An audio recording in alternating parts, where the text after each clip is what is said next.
जैसे महाराज ने ये प्रश्न पूछा कि साथ में लेकर आए हो ना, सुमंत जी का धैर्य समाप्त हो गया और फपक कर रोने लगे। सुमंत जी को रोता हुआ देख चक्रवर्ती जी व्याकुल हो गए। कहे, सुमंत, यदि अपने राजा को जीवित देखना चाहते हो तो जहां राम है वहां शीघ्र मुझे पहुंचाओ, अन्यथा मेरा प्राण निकलने वाला है। सुमंत जी ने कहा, महाराज आप तो धर्म धुरंधर हैं, ज्ञानी हैं, राम को आपके अलावा कौन जानता है।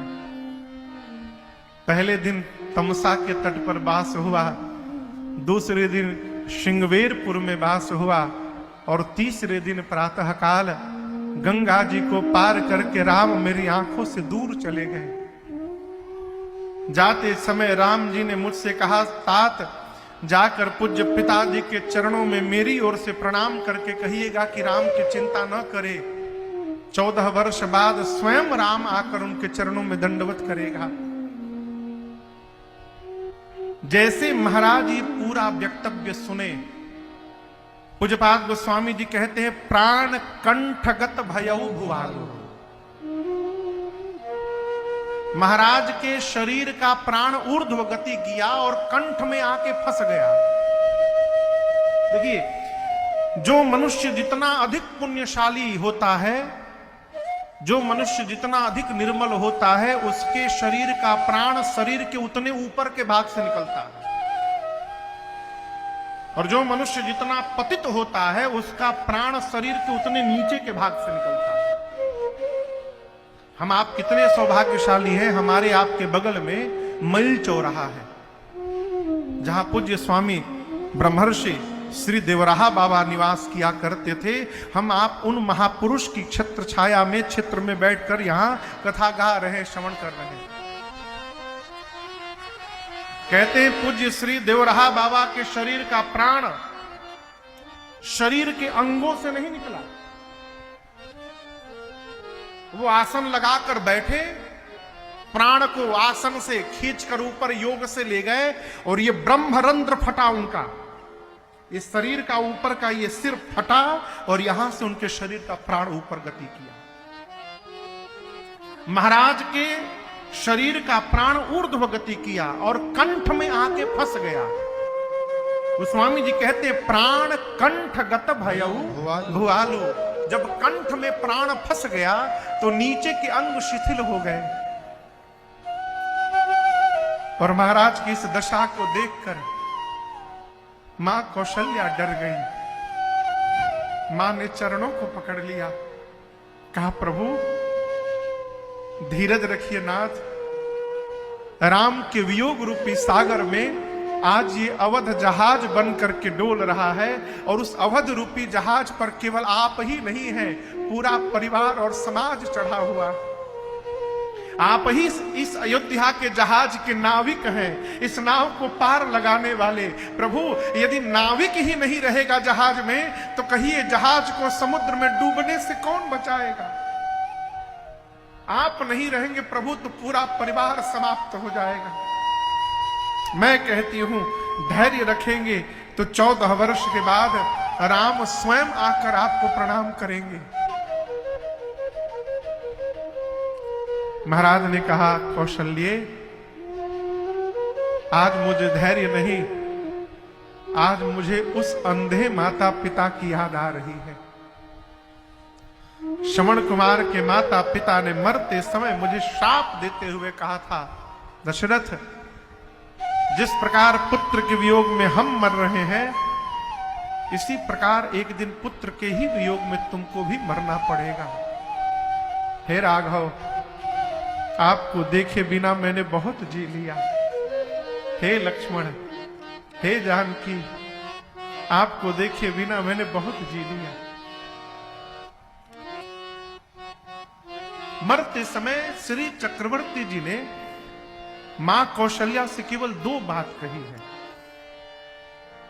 कितनी बात? 2 बात। पहली बात महाराज ने कही, कौशल्या, आज तुमको एक बहुत विशेष बात बता रहा हूं। घर में प्रकाश के 3 साधन हैं, सूर्य, मणि और दीपक। सूर्य पर अपना कोई अधिकार नहीं है, समय आने पर सूर्य डूब ही जाएंगे। मणि सबके पास हो यह आवश्यक नहीं है, लेकिन दीपक सबके घर में होता है, जो उसके घर को अंधकार में प्रकाशित करता है। इसलिए हे कौशल्या, आपसे मरते समय एक बात कहना चाहता हूं, अपने घर के दीपक को बचा करके रखिएगा। मां ने पूछा, प्रभु ये दीपक कौन है? तब महाराज ने कहा, इस बात को कौशल्या मैया चित्रकूट में सुनैना जी से कह रही हैं कि महाराज ने मरते समय मुझे कहा था, बार बार मोहि कहे मही पा, जाने हूं सदा भरत कुलदीप। महाराज ने कहा कि भरत को कुल का दीपक समझिएगा। और दूसरी बात महाराज ने कहा कि कौशल्य, मैं तो अब जा रहा हूं। महाराज राम जी को राम से अधिक राघव कह के बुलाते थे। कहे कि जब मेरे राघव 14 वर्ष बाद आएंगे ना, साथ में मेरी बहू जानकी भी साथ में होंगी, लेकिन एक भार मैं आपको जीवन पर्यंत के लिए सौंप रहा हूं कौशल्य। सीता जी जितनी सेवा हो करें, लेकिन भोजन कराने का राघव का जिम्मा आप किसी को सौंपिएगा मत, वो काम आप किया करिएगा। सीता जी को भोजन कराने के लिए ना सौंपिएगा। मेरे राघव जब भोजन करने बैठे तो आप ही भोजन कराइएगा, और जब वो भोजन न करें तो राघव के सामने मेरे चित्र को लाकर रख दीजिएगा और मेरी सौगंध दिलाकर उनको भोजन कराया करिएगा, अन्यथा मेरे राघव भोजन नहीं करेंगे कभी। इतना कह के महाराज ने कहा, राम आपको देखे बिना मैंने बहुत जी लिया। हे लक्ष्मण, हे जानकी, मैंने बहुत जी लिया आप लोगों को देखे बिना। राम जी के बन गए वो 6वीं रात्रि थी, इसलिए मानो महाराज प्रायश्चित कर रहे हो। राम राम कही राम कही, राम राम कही